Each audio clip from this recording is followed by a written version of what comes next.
Hi hello welcome back to my channel Sandy Shiva. మీరు నా ఛానల్ని కొత్తగా చూసినట్లయితే please subscribe my channel and గంట సింబల్ని నొక్కండి. నా నోటిఫికేషన్స్ మీకు వస్తాయి. ఈరోజు మేము మా ఆడపడుచు వాళ్ళ ఇంటికి అమ్మపల్లికి వచ్చామండి. ఇక చుట్టాలు వస్తే ఇక మన తెలంగాణలో చుక్కా ముక్క ఉండాల్సిందే. మా అన్న మేము వచ్చామని చెప్పేసి చికెన్ తీసుకొచ్చాడు. మా స్వప్నకు నేను కిచెన్లో హెల్ప్ చేస్తున్నాను. ఇద్దరం కలిసి చికెన్ ప్రిపేర్ చేస్తున్నాము. మా పిల్లలు బయట ఆడుకుంటున్నారు. మేము వచ్చేసరికి ఈవినింగ్ 7 అయింది. మా ఇంటి దగ్గర 4 కల్లా బయలుదేరాం. వచ్చిన వెంటనే ఇంకా టీ తాగేసి డిన్నర్కి ప్రిపేర్ చేస్తున్నాం. ఇక్కడ చికెన్ చపాతీలు రెడీ చేస్తున్నాము. ఇంకా మా ఇంట్లో నాన్ వెజ్ ఉంటే చపాతీ అయినా జొన్న రొట్టె అయినా పక్కా ఉండాల్సిందే.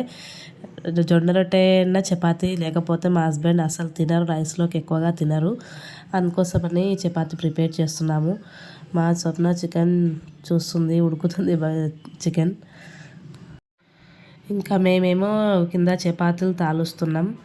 మా ఖుషి అస్సలు చేయనిస్తలేదు నన్ను చపాతీ. ఆమెనే చేస్తుందంట నా దగ్గర గుంజుకొని. ఆ పిండిలు ఆడుతుంది, పిండి మొత్తం పడేస్తుంది. ఈ పిల్లలను పెట్టుకొని చేయాలంటే ఇది ఒక బాధ. నేను కింద చేస్తున్నా, మా స్వప్ననేమో పైన కాలుస్తున్న చపాతీలని. మొత్తానికి వంట ప్రిపేర్ చేసేస్తాం. ఇంకా అందరం కూర్చొని తింటున్నాం. మా పిల్లలకు ఆల్రెడీ తినిపించేసినాం. నేను, మా అన్న, మా స్వప్న అందరం కూర్చొని తింటున్నాం.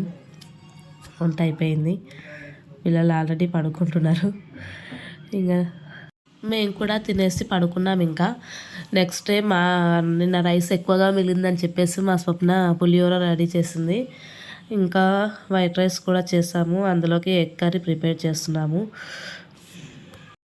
ఇక మన ఆడవాళ్ళకు ఏ ఊరికైనా ఎక్కడ పోయినా వంట చేయడం మాత్రం తప్పదు. చేయాల్సిందే, వండుకోవాల్సిందే, తినాల్సిందే. ఇక్కడ నేను గుడ్లు కొట్టేశాను. కర్రీలో రెడీ అవుతుంది ఎగ్ కర్రీ. ఆకలి వేస్తుందంట, వెయిట్ చేస్తున్నారు ఎప్పుడైతుంది కర్రీ అని చెప్పేసి.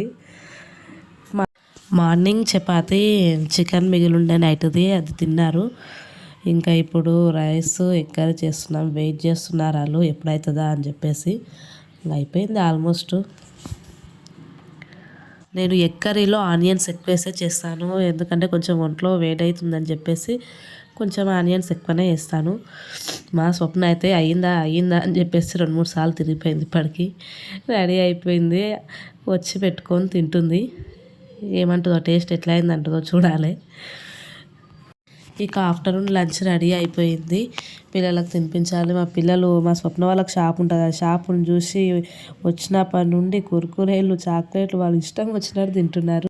మా వీడియో మీకు నచ్చినట్లయితే లైక్ చేయండి, సబ్స్క్రైబ్ చేసుకోండి.